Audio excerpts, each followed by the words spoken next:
Inti taf u tesperjenza il-qawwa tal-Evanġelu f'ħajtek?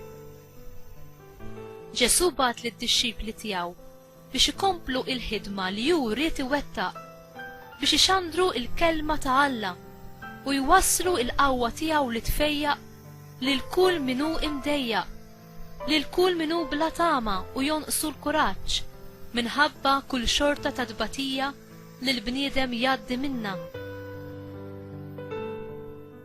Fl-għażla ta' 12 l-Apostlu nilmħu karatteristika tipika tal-ħidma ta' Alla. Ġesu għażel nies ordinarji.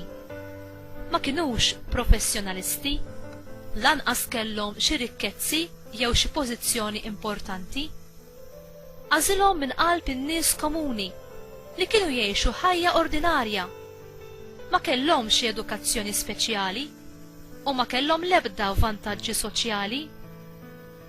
Ġesu ried nies ordinarji li setgħu jilqgħu s-sejħa tiegħu u jwettquha straordinarjament tajjeb.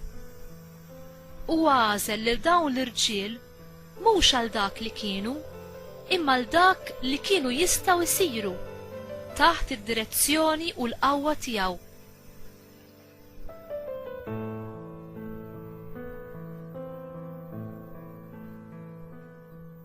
Meta l-mulej isejħilna biex inservuh, m'għandniex naħsbu li m'għandna xejn x'noffru. Il-mulej jilqa' dak li nies ordinarji bħalna nistgħu noffrulu u jużah għat-tkabbir tas-saltna tiegħu. Inti temmen li l-mulej irid jaħdem permezz tiegħek u fik għall-glorja tiegħu?